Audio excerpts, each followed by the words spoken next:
Friend, good morning. कल से ही आप देख रहे होंगे, इवन परसों से ही पूरे शहर का वातावरण बिल्कुल ही अलग मूड में चल रहा है।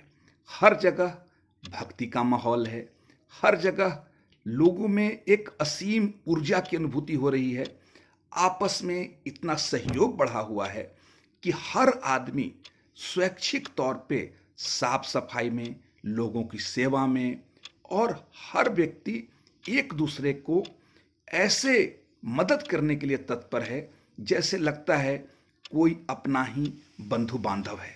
बहुत से रोटरी क्लब, बहुत से स्वयंसेवी संस्था खुद से आगे बढ़ के घाटों की सफाई या उन तबकों को फल, कद्दू का वितरण कर रहे हैं, सूप का वितरण कर रहे हैं, ताकि लोग इस पर्व को एक सामाजिक पर्व के तौर पे मनाएं।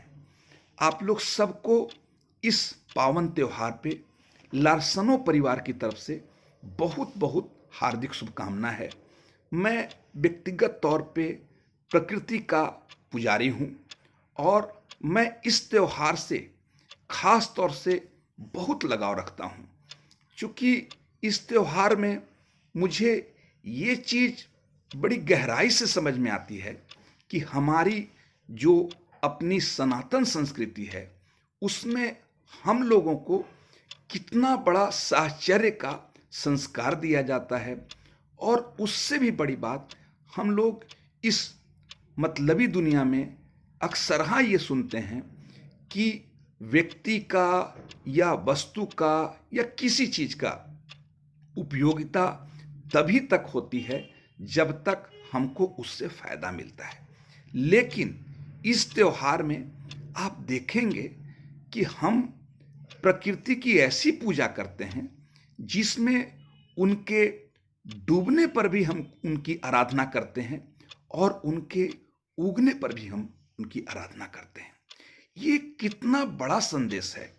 अगर सचमुच हम अपने जीवन में इस संदेश को उतार लें कि हम व्यक्ति के साथ उसके ऑड टाइम में भी खड़ा रहें, तो कभी भी समाज में कोई भी व्यक्ति अपने आप को इनसिक्योर फील नहीं करेगा और एक ऐसी सामाजिक व्यवस्था बनेगी जिस व्यवस्था में हर व्यक्ति हर के लिए अपना सर्वस्व न्यौछावर करने की प्रवृत्ति विकसित करेगा।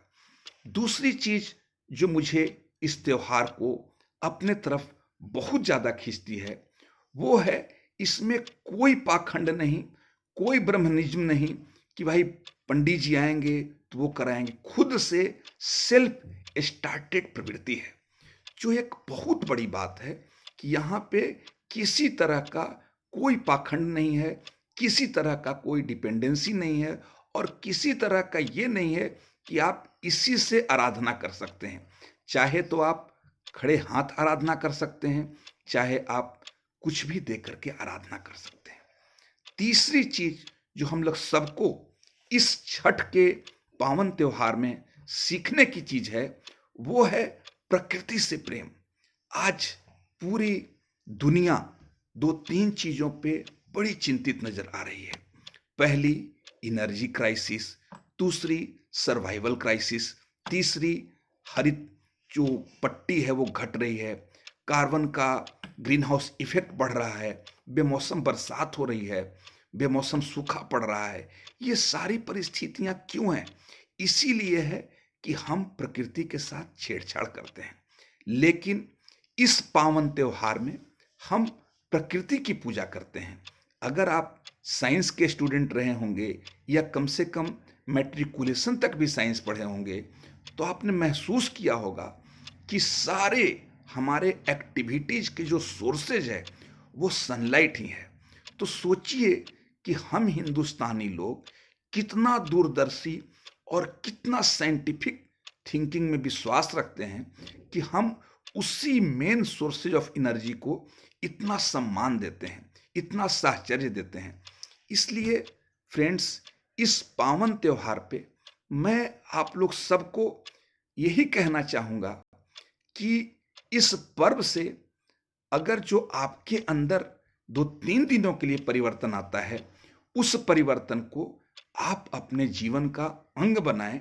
अगर आपके प्रवृत्ति में विकास हो गया, अगर आपके स्वभाव में परिवर्तन हो गया, अगर आप स्वभाव से प्रकृति प्रेमी हो गए, अगर आपका स्वभाव में ही एक दूसरे का सहयोग का भावना हो गया, तो समझिए कि आपको अपना जीवन सार्थक लगेगा। इसलिए दोस्त, आज के इस पावन त्योहार पे हम लोग सब एक व्रत लें कि हम अपना जो इकोसिस्टम है, जो धरती माँ ने हम लोगों को दिया है, उसको हम उसी तरह से उपभोग करें और उसी रूप में लौटाएं जिस रूप में हमको प्राप्त हुआ है, ताकि आने वाली जो संतति है वो हम लोगों को ये कह के न धिक्कारे कि हमने उनके हिस्से का संसाधन अपने लिप्सा में, स्वार्थ में खत्म कर दिया और हम एक ऐसी दुनिया उनको दिए जहां सिर्फ संघर्ष हो।